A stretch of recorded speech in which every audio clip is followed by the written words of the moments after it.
पता है, थंबनेल देखकर आप लोगों को ये पता चल चुका होगा कि आज की स्टोरी किस टॉपिक पर है। दरअसल ये कहानी मुझे मेरे एक फ्रेंड ने सुनाई है, तो अगर हम इस कहानी को उसके जुबानी ही सुनेंगे तो ज्यादा मजा आएगा।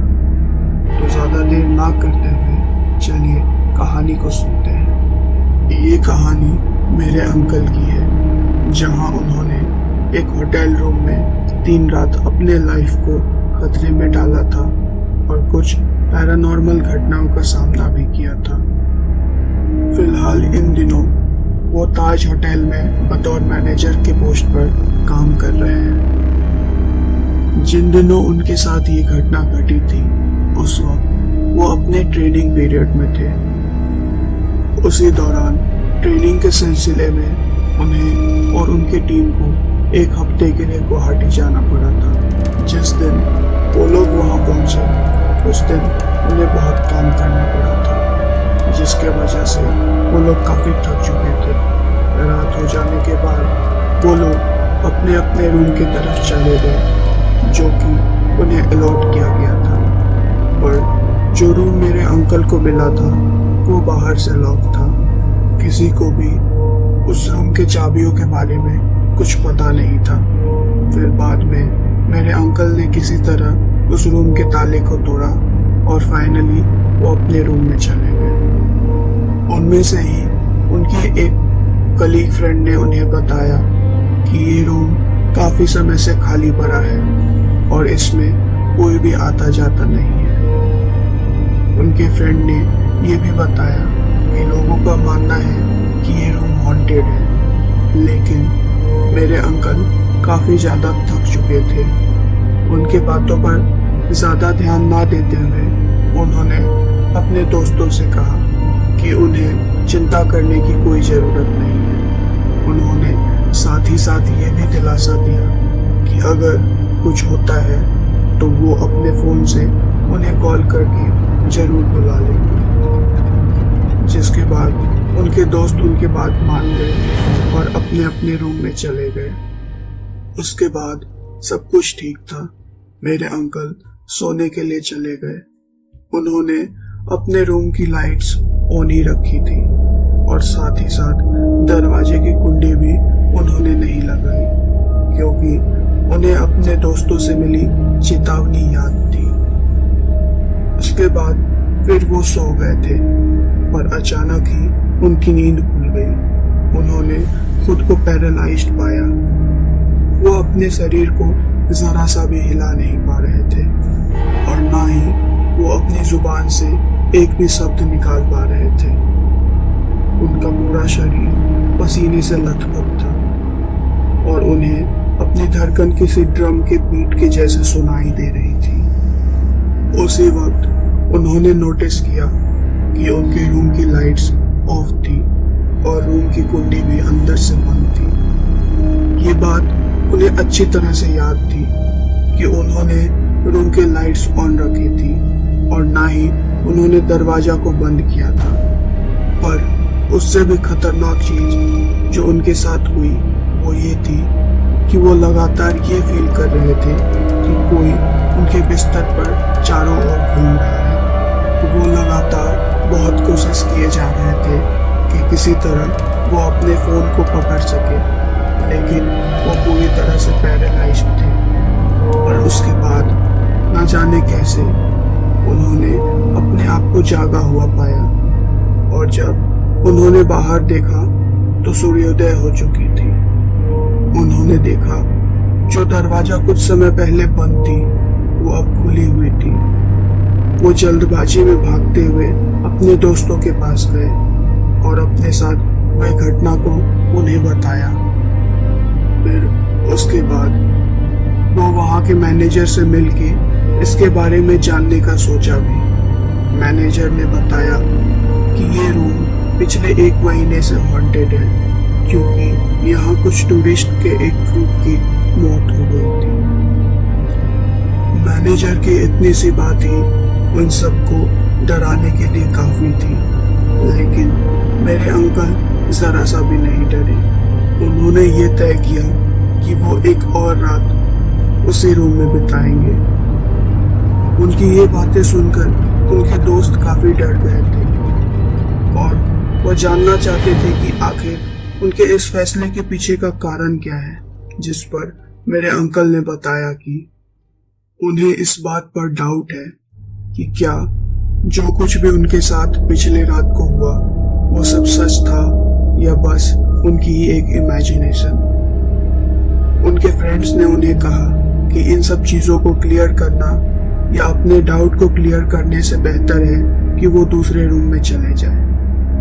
उनके दोस्तों ने कहा कि क्यों खामखा वो अपनी जान को खतरे में डालेंगे, लेकिन इन सब के बावजूद भी मेरे अंकल अपने जिद पर अड़े रहे।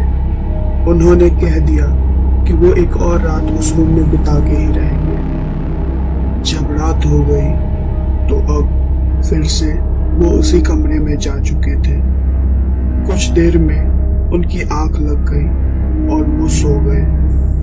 कुछ समय के बाद उन्होंने अपने आप को फिर से सेम सिचुएशन में पाया, लेकिन इस बार उन्हें एक और सेंसेशन हुई कि कोई उनके सीने पर बैठा हुआ था। उन्हें कुछ आदमी उनके सपने में आकर बार बार ये बोल रहे थे कि वो गलती से भी इस रूम में दोबारा आने की हिम्मत ना करें, नहीं तो वो लोग अगली बार उसे जान से मार देंगे।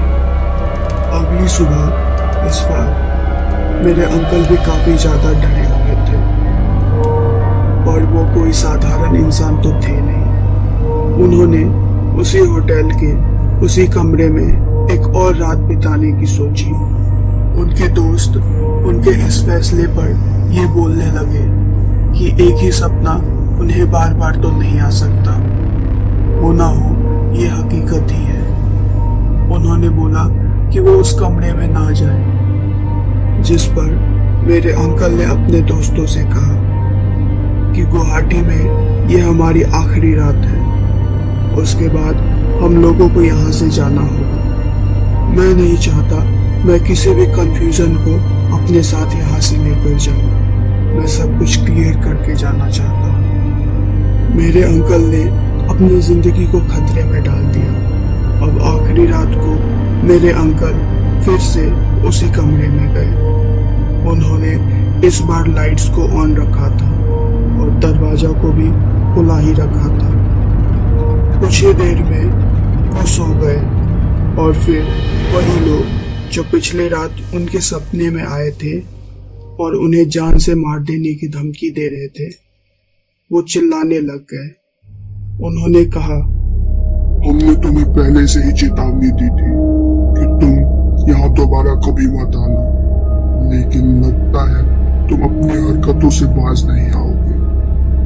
अब जैसा कि हमने पहले कहा था कि हम तुम्हें जान से मार देंगे, तो हम तुम्हें जान से मारने जा रहे हैं। मेरे अंकल अपने सपने से जाग चुके थे और जागने के बावजूद भी ना ही सुबह हुई थी और ना ही वो अपने पैरालिसिस से हटे थे।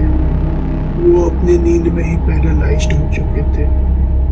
जब उनकी नींद खुली थी, उन्होंने देखा था कि रूम के सारे लाइट्स बंद थे और अचानक ही उनके सामने दरवाजा अपने आप ही बंद हो गया। इस बार वो अपने सीने पर काफी ज्यादा प्रेशर महसूस कर रहे थे। ऐसा लग रहा था जैसे कोई जानबूझ करके बहुत जोर से उनके सीने को दबाने की कोशिश कर रहा था। साथ ही साथ वो ये भी महसूस कर रहे थे कि कोई उनके गले को बार बार दबा रहा था।